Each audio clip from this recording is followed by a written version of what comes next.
सोचना। कृपया आप लोग रात्रि के समय इधर उधर ना घूमें, अपने घरों में रहें।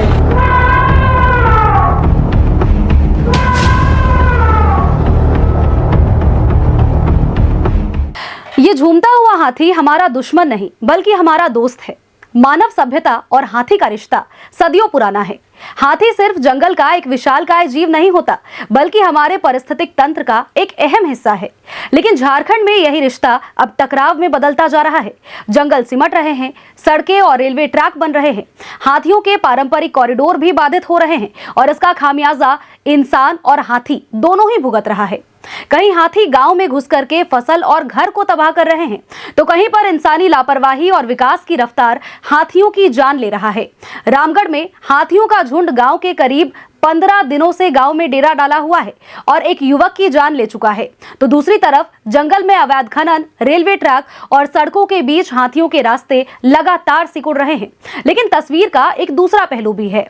झारखंड में ऐसे कई सारे प्रयोग किए जा रहे हैं जो कि इंसान और हाथी के बीच टकराव को कम करने की उम्मीद जगा रहा है। नमस्कार, मैं आपके साथ सोनल रॉय और आज हमारा यह विशेष कार्यक्रम इन्हीं मुद्दों पर आधारित है। तो चलिए शुरुआत करते हैं हाथी, मानव संघर्ष और उसके उपाय।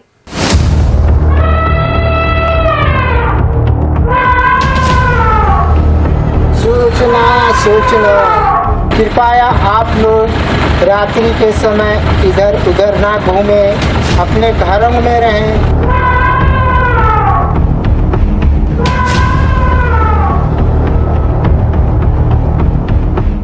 रामगढ़ में हाथियों का उत्पात लगातार जारी है। गोबरदरहा गांव में हाथियों के झुंड ने एक युवक की जान ले ली है। खास बात यह है कि हाथियों का झुंड पिछले करीब 15 दिनों से इसी गांव के आसपास मौजूद है। लेकिन हाथी आखिर इस गांव को छोड़ करके कहीं जा क्यों नहीं रहे और ग्रामीणों के सामने अब क्या कुछ और भी चुनौतियां हैं। हमारे सहयोगी शाहनवाज अख्तर ने रामगढ़ जाकर के इस मौके का जायजा लिया है। ये है रामगढ़ का गोबरदरहा गांव, जहां पर आज सुबह ही हाथियों के उपद्रव से एक मौत हुई है यशवंत नाम के आदमी की। उसके पास जो मोबाइल था वो भी ग्रामीणों ने बरामद किया है और अभी भी डर का माहौल यहां पर व्याप्त है। लोग डरे हुए हैं। फॉरेस्ट विभाग के पदाधिकारी, रेंज अफसर सभी यहां पर कैंप कर रहे हैं। हाथी वहां मौजूद है। देखिए, इस जंगल में 100 मीटर की दूरी पर हाथियों का एक झुंड मौजूद है। ये ड्रोन फुटेज पहाड़ के ऊपर से कुछ नौजवानों ने लिए हैं, जिनसे ये लग रहा है कि अभी हाथी इसी एरिया में मौजूद है। यही है मोडस ऑपरेंडी और इसी तरह से हाथी आते जाते हैं। आप बताइए कि कैसे इंसिडेंट हुआ? एक्सीडेंट तो हुआ है कि सबसे पहली बात है कि हमारे इलाके में कभी हाथी कहें या एलिफेंट कभी आते नहीं थे। बहुत दिन के बाद पहले बार ऐसा सुनने को मिला है या देखने को, तो लोग तो अपना जान जोखिम में डाल के देखने के लिए आ ही रहे हैं। नहीं समझ कैसे सुबह में ये हुआ कि बस देखने के ही क्रम में हुआ है और ये अचानक से हमला हो गया। एकदम काफ़ी स्पीड से दौड़ के आया था, तो हम लोग के सामने में हो गया है। फुटबॉल जैसा मार मार के हो रहा था। हम एक तो जानना चाहते हैं कि न्यूज़ 11 के ज़रिए या फिर फॉरेस्ट के ज़रिए आखिर 10 साल पहले हमारे यहाँ हाथी नामक कोई व्यक्ति नहीं या कोई जानवर नहीं आता था। आखिर अचानक 10 साल बाद में ही इतना सुन रहे हैं। आखिर क्यों ऐसा मौतें हो रही है ये, या फिर इतने हाथी का झुंड क्यों गांव में प्रवेश कर जा रही है, जबकि हमारे यहाँ गांव जो है चारों ओर से घिरा हुआ है। दामोदर नदी है, बगल में 4 लाइन है, रेलवे लाइन है, कभी नहीं आता था। उसके बाद जब अगर आ भी गए तो देखे कि यहाँ पे कोई ऐसा सुविधा नहीं मिल रहा है या फिर उन लोग को हटाने का कोई प्रयास नहीं किया गया। यहाँ लगभग हमको लगता है 3 से 4 दिन से यहाँ पे है एक हथनी ने छोटे से नन्हे बच्चे को जन्म दिए हैं, जिनके कारण वो लोग यहाँ से नहीं भाग रहे हैं। लेकिन यहाँ कुछ वैसा व्यवस्था नहीं हो जाता है। ऐसा हो जाता है अगर कि हाथी दिख गया आप लोग को, तो करते क्या है? हम लोग तो सबसे पहली बात है कि दिन में था वो तो देखने के लिए आ गए। हम लोग तो सबसे पहले बात खेत बाड़ी आना बंद कर देते हैं, लेकिन इनको नहीं पता था, ये यहाँ रिश्तेदारी में आए थे। अब ये भी देखने के क्रम में आ गए इनको किधर जाना रास्ता है, किधर नहीं जाना रास्ता है। और धान खेत जो है, जो कि अभी आप दिखाएं, जो कि निशान भी है धान खेत के सामने में, हम लोग बहुत सारे थे। लेकिन शायद हो सकता है कि इनके ओर अगर दौड़ गया तो हदस हो गया या हदस से गिर जाएं, या फिर किसी क्रम में अगर गिर गए उसके बाद इनको लगातार कंटिन्यू आक्रमण करते रह गए जब तक ये व्यक्ति दम ना तोड़ दिए। तो ये स्थिति है गांव की। क्या मतलब इसके अलावा भी कोई इंसिडेंट हुआ है महीना 2 महीना पहले? नहीं, हम लोग तो इधर वैसा कुछ सुने भी नहीं है। इधर तो वैसा पहला एक्सीडेंट है। लेकिन हम थोड़ा ये जानना चाहते हैं, अभी हाथी कहाँ पर है? अभी हमको लग रहा है कि हम लोग जैसे कुछ साथी लोग जो देख रहे हैं कि वो CCL के ऊपर में है, जहाँ से कि ड्रोन फुटेज वीडियो भेज रहे हैं कि हम लोग जिस जगह पे खड़ा है, जिस जगह पे ऐसा हादसा हुआ है, वहाँ से 100 मीटर के ही आगे में वो लोग अपना आशियाना बना के अभी बैठे हुए हैं। लेकिन अभी तक उनको यहाँ संख्या तो 5 से 6 वीडियो में 5 से 6 की संख्या में दिखाई दे रहे हैं। 2 छोटे छोटे बच्चे हैं और 3-4 बड़े बड़े हैं। वो बच्चा पैदा हुआ है। ऐसा मैंने कहा कि एक ऐसा जानवर है जो अटैक तभी करता है जब उसको अटैक का खतरा होता है या खाने की कमी होती है। रामगढ़ में बढ़ गई है वारदात। ये हमने आपको पहले बताया कि पिछले साल 13 मौतें हुई, इस साल 4 मौतें हो चुकी हैं। ये भारतमाला प्रोजेक्ट रोड बना है, 5 से 6 फीट ऊंचाई है इसकी। जब से ये रोड बन गया है, हाथियों का रास्ता ही ब्लॉक हो गया है। जो कॉरिडोर है एलिफेंट का, वो अवरुद्ध हो गया है। कंपनी से फॉरेस्ट डिपार्टमेंट ने ये करार किया था कि हम क्लियरेंस एक शर्त पर दे रहे हैं कि आप 5 पास बनाएंगे हाथियों के गुजरने के लिए, लेकिन उन्होंने अब तक तो नहीं बनाया है। नतीजे के तौर पर हाथी एक जगह जब आ जाते हैं तो 10 दिन 15 दिन तक वहाँ से हिलते नहीं हैं। पहले आना जाना होता रहता था, कोई हर्ज नहीं था। ये रेंज अफसर भी हैं, बाकी सब लोग यहाँ पर हैं। आप लोगों को क्या सूचना मिली, कैसे आ? 10:30 बजे सूचना मिला कि मानव हाथी द्वंद्व में एक व्यक्ति का मृत्यु हो गया। उसका सत्यापन के लिए हम लोग जब यहाँ पहुँचे तो देखें यशवंत कुमार मेहता नामक जो छोटकी पुन्नी निवासी थे, उनका मृत्यु हो गया है। लाश मिला? हाँ, लाश मिला। हम लोग के आने से पूर्व ही पुलिस द्वारा उनको टेम्पो में लाद के पोस्टमार्टम का तैयारी किया जा रहा था। हम लोग जब आए तो जो भी मुआवजा का प्रोसेस है वो करके उनको पोस्टमार्टम के लिए रामगढ़ पहुँचे। हाथी कहाँ पर है अभी, क्या लोकेशन मिल रहा है? अभी तो हम लोग रामगढ़ रेंज में टोटल 45 हाथी है और 4 टीम हम लोग का रेगुलर, 4 क्वालिटी टीम रेगुलर लगा हुआ है। रात में भी एक क्वालिटी टीम यहाँ लगा हुआ था। हाथी जो कि 19 तारीख को एक बच्चा दिया है, जिसके कारण इसको अभी हम लोग ड्राइव नहीं कर रहे हैं। छोटा बच्चा है, अभी चलने में सामर्थ्य नहीं है और बच्चा के सामने जाने से हाथी ज़्यादा एग्रेसिव हो जाता है। तो हम लोग का क्यूआरटी टीम के साथ भी हादसा होने का संभावना बना हुआ है। इस कारण हम लोग सिर्फ इसके ऊपर नज़र रख रहे हैं, रात भर मॉनिटरिंग करते हैं। उसके बाद सुबह में ये आराम करता है, उसको आराम करने के लिए छोड़ के निकल जाते हैं। लेकिन पब्लिक का आदत है कि देखने के चक्कर में उसको डिस्टर्ब करते हैं, शोर शराबा मचाते हैं, ढेला पत्थर करते हैं। वीडियो बनाने के चक्कर में हाथी आराम करता रहता है, मूवमेंट नहीं करता है, तो उसको उकसाने के लिए ताकि वो उठे, मूवमेंट करे, बहुत सारे आदमी ढेला पत्थर करते हैं, शोर शराबा मचाते हैं कि हाथी उठे और हम अपना वीडियो कैप्चर करें। और आप लोगों के पास क्या क्या इक्विपमेंट होते हैं हाथी को भगाने या रास्ता देने? जी, टॉर्च, मशाल, स्प्रे, इसके माध्यम से रात में ही ड्राइव करते हैं। तो हो जाता है? हाँ। आप लोग भी तो कभी कभी दौड़ा देता होगा? हाँ, हुआ है, हम लोग के साथ भी घटना हुआ है। चलिए, कोई बेहोशी का इंजेक्शन वगैरह वो सब नहीं, वो सब कब? ट्रैंकुलाइजर यूज करने का अथॉरिटी सिर्फ डॉक्टर को है, वो स्पेशल केस में किया जाता है। हम लोग को अथॉरिटी नहीं है ट्रैंकुलाइजर यूज करने का। चलिए, तो रामगढ़ क्षेत्र में 45 हाथी हैं। वन विभाग का ये ऑब्जर्वेशन है। लोग तो यही कहते हैं कि अचानक पिछले 6-7 महीने, 1 साल में हाथियों का मूवमेंट आबादियों की तरफ बढ़ गया है। हाथी को भगवान का दर्जा दिया जाता है भारतीय संस्कृति में और हाथी हमेशा प्यारा जानवर है। बचपन में सर्कस हम लोग देखते थे तो हाथी देख के तबीयत खुश हो जाती थी।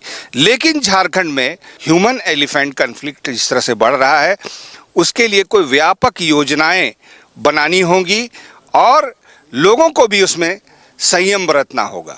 रीलबाज जो लोग हैं वो हाथियों को ज़्यादा उकसा रहे हैं। अब ज़रूरत इस बात की है कि एक कंप्लीट एक अवेयरनेस कैंपेन चलाने की ज़रूरत है कि हाथी अगर दिखाई दे तो डूज एंड डोंट्स क्या होंगे। कैमरामैन हेमंत के साथ मैं शहनवाज अख्तर, न्यूज़ 11 भारत, रांची। रामगढ़ में हाथियों की मौजूदगी और इंसानों पर हमले की ये तस्वीर सिर्फ एक गांव की कहानी नहीं है। सवाल यह है कि आखिर हाथी बार बार इंसानी बस्तियों की तरफ आ क्यों रहे हैं? और हाथी और इंसान का रिश्ता जब सदियों पुराना है तो फिर विकास की रफ्तार के बीच ये रिश्ता लगातार तनावपूर्ण क्यों होता जा रहा है? सड़कें, रेलवे ट्रैक और बढ़ती हुई आबादी ने हाथियों के पारंपरिक रास्तों को बाधित कर दिया है और रामगढ़ में पिछले 1.5 साल के भीतर हाथियों के हमले से कई लोगों की जान जा चुकी है। आखिर हाथियों के कॉरिडोर में कहां और किस तरह से रुकावट पैदा हो रही है, इस रिपोर्ट के जरिए समझिए।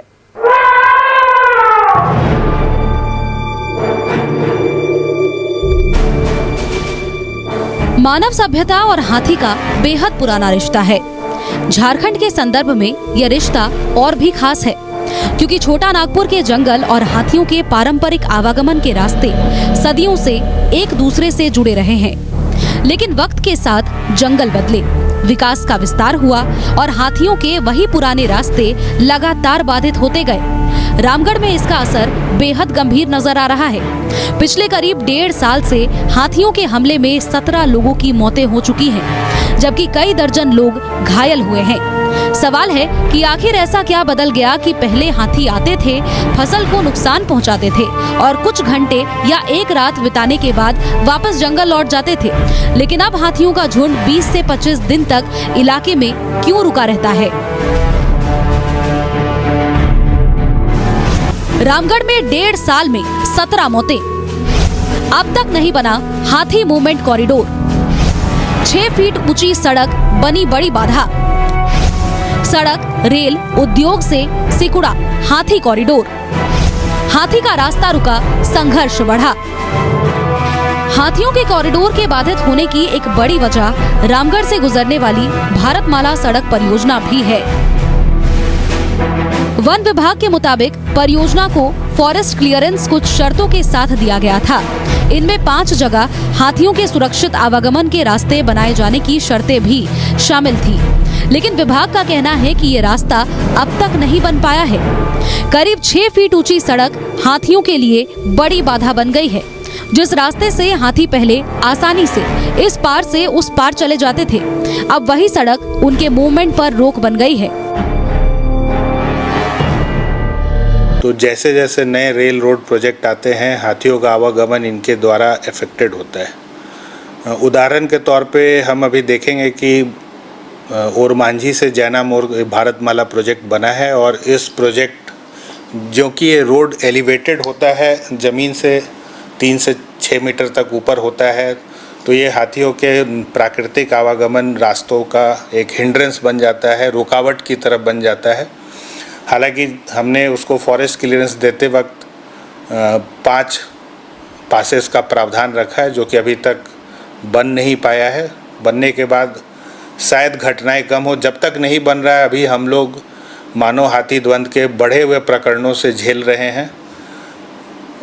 अभी हमारी कोशिश यही है कि जितना ज़्यादा से ज़्यादा नुकसान को कम किया जा सके, यही हमारी कोशिश है। ज़्यादा से ज़्यादा हम लोग क्विक रिस्पांस टीम लगा कर रखे हैं। सड़क के अलावा रेल ट्रैक और जंगलों में बढ़ती हुई औद्योगिक गतिविधि भी हाथियों के पारंपरिक रास्तों को प्रभावित कर रही है। जंगल सिकुड़ रहे हैं, रास्ते टूट रहे हैं और भोजन पानी के स्रोत भी प्रभावित हो रहे हैं। ऐसे में हाथी जंगलों से निकलकर खेतों और गांवों की तरफ पहुंचने लगे हैं। वन विभाग ने हाथियों की सूचना मिलने पर कार्रवाई के लिए क्विक रिस्पांस टीम भी बनाई है, लेकिन हाथियों के गांव में पहुंचने के बाद ग्रामीणों की भीड़, शोर शराबा और उन्हें खदेड़ने की कोशिश कई बार हालात को और भी गंभीर बना देती है। जनता के एक्सपेक्टेशन और हाथियों का मैनेजमेंट के बीच में कॉमन पॉइंट फाइंड करना बहुत ज़रूरी है और ये मुझे लगता है पासेस बनने के बाद ही कारगर हो पाएगा। इसके अलावे भी हम लोग टेक्नोलॉजी का यूज़ कर रहे हैं, जो अब हम लोग AI कैमरा लगा रहे हैं, ताकि एक हाथी अगर किसी पहाड़ पे है, रात में कहाँ उतर जाएगा ये किसी को आइडिया नहीं रहता है और टीम हमारे पास 1 या 2 ही है।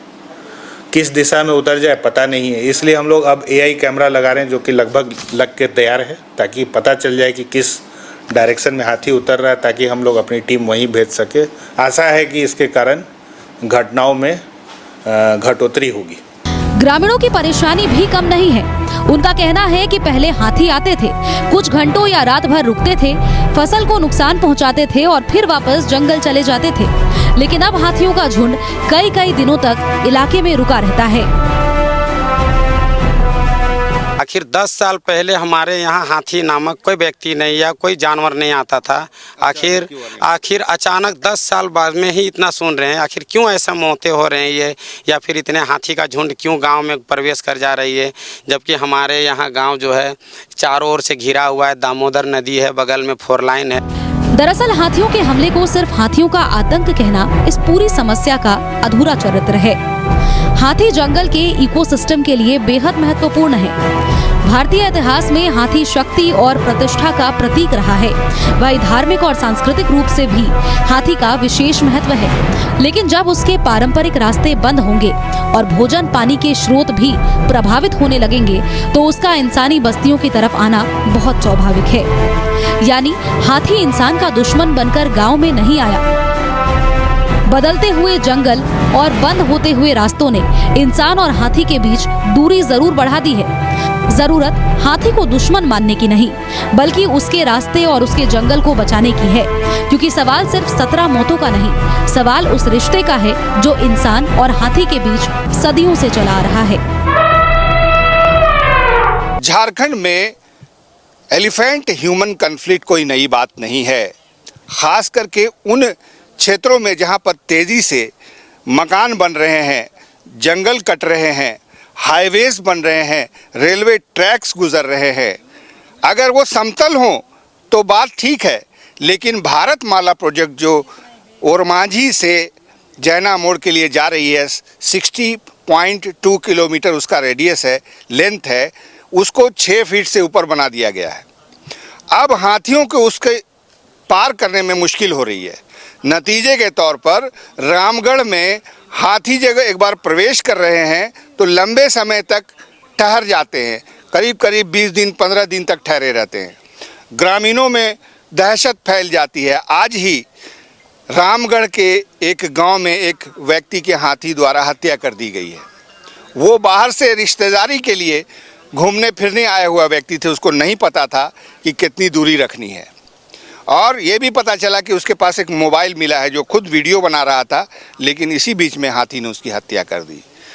तो इस स्टोरी का फोकल पॉइंट ये है कि हाथी अगर किसी गांव में प्रवेश करे तो बिल्कुल संयम बरतें और फॉरेस्ट डिपार्टमेंट के साथ अच्छे से कोऑर्डिनेट करें, और जो तरीके हैं विधिवत साइंटिफिक हाथी को भगाने और रास्ता देने के, उसका इस्तेमाल करें। हरगिज़ ढोल नगाड़ा पटाखा बजा के हाथी को उत्तेजित न करें। हाथियों के उत्पात के बाद अगर किसी की मौत हो जाती है, उसके लिए मुआवजे का प्रावधान है। 10 लाख रुपया अब मुआवजा मिलता है, पहले 4 लाख मिलता था। अब फॉरेस्ट डिपार्टमेंट को ये अथॉरिटी दी गई है कि बिल्कुल तय समय सीमा के अंदर इवेंट की अंत्येष्टि के पहले ही 1 लाख रुपया मिलना है, और बाकी पैसे उसके आश्रितों को कैसे मिले, इसकी भी सुलभ व्यवस्था झारखंड में कर दी गई है। कोशिश की जाए कि हाथियों का रास्ता न रोकें। हाथी अगर आ जाए तो वेट करें, संयम से काम लें, वो आगे चला जाएगा। लेकिन अगर नहीं जाता है तो वन विभाग उससे निपटने के लिए काफ़ी है। कैमरामैन हेमंत के साथ मैं शहनवाज अख्तर, न्यूज़ 11 भारत, रांची। हाथियों के पारंपरिक रास्तों में रुकावट की जब हम बात कर रहे हैं तो इसकी वजह केवल सड़क या फिर रेलवे ट्रैक ही नहीं है। जंगलों में चल रही अवैध माइनिंग भी हाथियों के लिए परेशानी का एक बहुत बड़ा सबब बन रही है।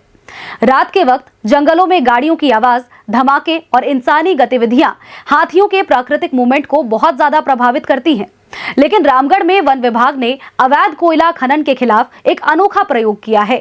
अवैध खदानों को ब्लास्ट करके बंद किया गया और इसका असर हाथियों के मूवमेंट पर भी देखने को मिल रहा है। आखिर कैसे अवैध खनन के खिलाफ कार्रवाई हाथियों के कॉरिडोर के लिए मददगार साबित हुई है, इस खास रिपोर्ट में देखिए।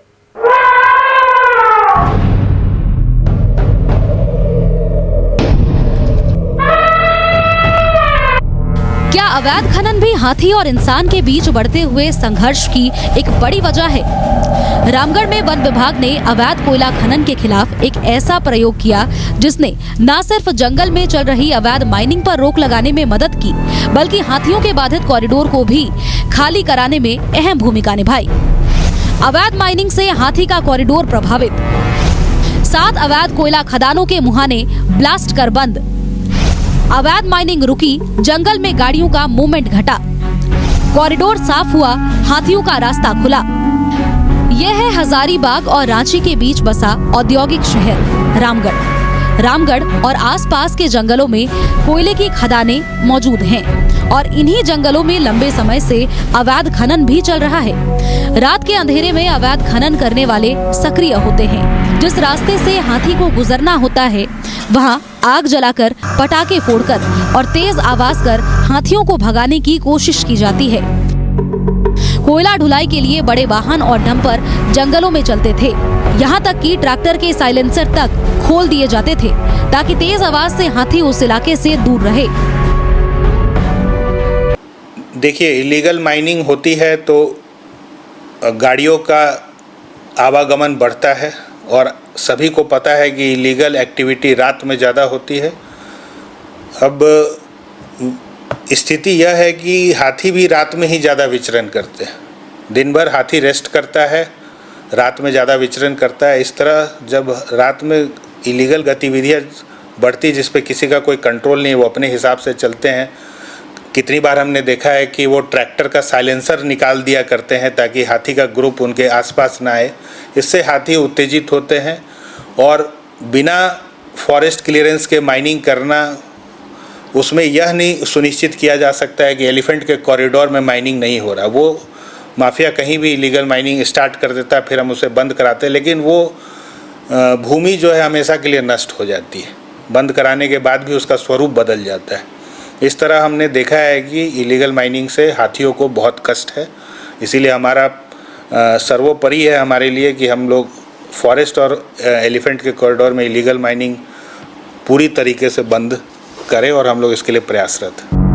वन विभाग ने पहले अवैध खनन के खिलाफ पुलिस में शिकायत की, लेकिन जब इससे अपेक्षित नतीजा नहीं मिला तो रामगढ़ के डीएफओ ने खान विभाग के सचिव के सामने एक प्रस्ताव रखा। प्रस्ताव को मंजूरी मिलने के बाद वन विभाग के कर्मचारियों की मदद से जंगल में मौजूद 7 बड़े अवैध कोयला खनन के मुहानों को ब्लास्ट कर बंद किया गया। इसका असर ये हुआ कि अवैध खनन करने वालों की गतिविधियां रुक गई। जंगल में गाड़ियों की आवाजाही कम हुई और हाथियों के पारंपरिक रास्तों को भी खाली कराने में मदद मिल पाई। रामगढ़ एक ऐसे परिदृश्य में जिला है कि यहाँ पे हाथियों का जो आवागमन है वो प्रभावित हुआ है। इसके बहुत सारे कारण हैं। एक है माइनिंग का क्षेत्र बढ़ता जा रहा है। इलीगल माइनिंग एक सच्चाई है जो कि हमारे लीगल माइनिंग के साथ साथ ऊपर नीचे चलता रहता है। इसको रोकना ना सिर्फ वन विभाग की जिम्मेदारी है बल्कि पुलिस और जिला प्रशासन और माइनिंग टास्क फोर्स की भी जिम्मेदारी, जो हम लोग मिलकर किया करते हैं। इसी प्रक्रिया में हमने देखा कि रामगढ़ में जो मुहाने हैं उसको डोजरिंग करके भरना प्रभावी नहीं साबित हो रहा था। तो यहाँ पर एक नई नवाचार प्रक्रिया अपनाई गई जिसमें हम लोग कोशिश करते हैं कि मुहानों का जो क्षेत्र है उसके ऊपर ब्लास्ट करके, उसके अंदर ड्रिल करके, उसके अंदर डायनामाइट भर के हम लोग ब्लास्ट करते ताकि शुरू का मुहाना पूरी तरीके से ध्वस्त हो जाए और अंदर के 2-3 पिलर भी हमेशा के लिए ध्वस्त हो जाएं, ताकि चोर को उसे वापस, माफिया को उसे वापस खोलना नामुमकिन हो जाए। और ये हमने देखा है कि कारगर सिद्ध हो रहा है। यानी अवैध खनन पर कार्रवाई सिर्फ कोयला चोरी रोकने तक सीमित नहीं है। इससे जंगल में इंसानी दखल कम हुआ और हाथियों के मूवमेंट के लिए जगह बन पाई। हालांकि हाथियों के रास्तों में दूसरी बड़ी बाधा अभी भी मौजूद है। भारतमाला सड़क परियोजना ये केंद्र सरकार की महत्वपूर्ण परियोजना है, लेकिन वन विभाग के मुताबिक फॉरेस्ट क्लियरेंस के दौरान हाथियों के लिए 5 कॉरिडोर बनाने की शर्तें रखी गई थी। इन कॉरिडोर का निर्माण अब तक नहीं हुआ है। बरसात के मौसम में हाथियों की आवाजाही बढ़ जाती है और ऊंचे सड़क उनके लिए रोड क्रॉस करना और भी मुश्किल बना देती है। नए रेलवे और रोड का प्रोजेक्ट का आना, तो जैसे जैसे नए रेल रोड प्रोजेक्ट आते हैं हाथियों का आवागमन इनके द्वारा अफेक्टेड होता है। उदाहरण के तौर पे हम अभी देखेंगे कि ओरमांझी से जैना मोड़ भारतमाला प्रोजेक्ट बना है और इस प्रोजेक्ट जो कि ये रोड एलिवेटेड होता है, ज़मीन से 3 से 6 मीटर तक ऊपर होता है, तो ये हाथियों के प्राकृतिक आवागमन रास्तों का एक हिंड्रेंस बन जाता है, रुकावट की तरफ बन जाता है। हालांकि हमने उसको फॉरेस्ट क्लियरेंस देते वक्त 5 पासेस का प्रावधान रखा है, जो कि अभी तक बन नहीं पाया है। बनने के बाद शायद घटनाएं कम हो। जब तक नहीं बन रहा है, अभी हम लोग मानव हाथी द्वंद्व के बढ़े हुए प्रकरणों से झेल रहे हैं। अभी हमारी कोशिश यही है कि जितना ज़्यादा से ज़्यादा नुकसान को कम किया जा सके, यही हमारी कोशिश है। ज़्यादा से ज़्यादा हम लोग क्विक रिस्पांस टीम लगा कर रखे हैं। रामगढ़ में जल्द ही एक नई कोयला खदान भी शुरू होने वाली है, केबीपी। अवैध खनन से जुड़े हुए लोगों की कोशिश थी कि ये खदान शुरू न हो, ताकि जंगल में अवैध खनन का रास्ता बना रहे। लेकिन अवैध खनन के मुहानों को ब्लास्ट करके बंद करने की कार्रवाई, इसके बाद रामगढ़ में अवैध माइनिंग पर काफी हद तक लगाम लगी है। रामगढ़ में अवैध माइनिंग के मुहानों को ब्लास्ट कर बंद कराने का प्रयोग इसीलिए भी महत्वपूर्ण है क्योंकि माइनिंग रुकी तो जंगल में इंसानी दखल कम हुआ और हाथियों के लिए रास्ता साफ हुआ। इलीगल माइनिंग और एलिफेंट ह्यूमन कन्फ्लिक्ट का भी कोई रिश्ता है क्या? रिश्ता है। रामगढ़ के वन विभाग के अफसर ने इसका एक निदान निकाला। जैसा कि आपको मालूम हो ही गया कि उन्होंने इलीगल माइनिंग की संभावना वाले होल्स, पोर्ट्स, जितने भी तरह के होते हैं जो पहाड़ी में कहीं कहीं छेद किया रहता है, उसमें से कोयला चोर अंदर प्रवेश करते हैं, कुछ अंदर से खनिज कोयला आदि निकाल के बेचते हैं। यहाँ 7 ऐसे पॉट होल्स थे, उनको ब्लास्ट करके उड़ा दिया गया। अब संभावना ही नहीं रही कि अंदर कोई प्रवेश करे और अंदर से कोई माइंस निकाले, कोयला निकाले।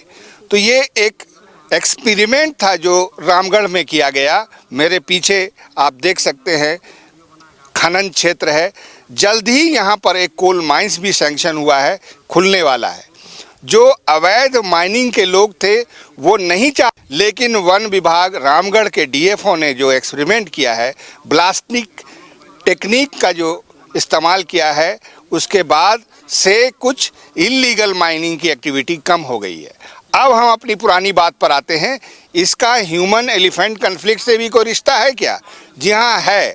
जहीं कहीं भी अगर कोई इलीगल कोयला की माइनिंग होती है, वहाँ पर गाड़ियों का आना जाना होता है। स्वाभाविक रूप से अगर हाथियों का उधर से गुजर होगा तो वो भड़क जाएंगे और ये एक्टिविटी रात में होती है, हाथियों का गुजर भी रात में होता है।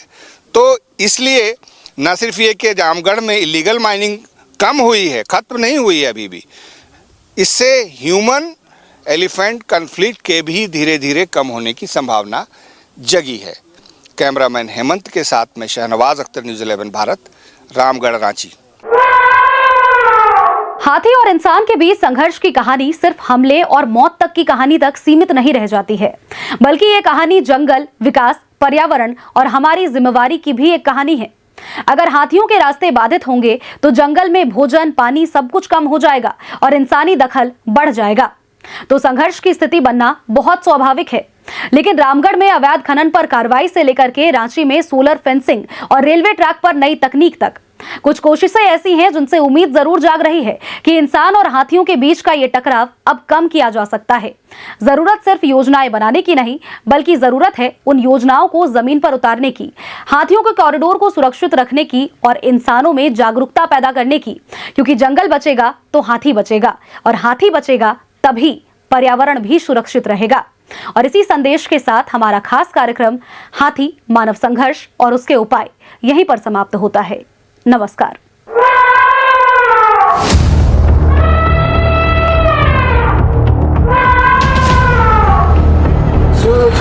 सूचना कृपया आप लोग रात्रि के समय इधर उधर ना घूमें, अपने घरों में रहें।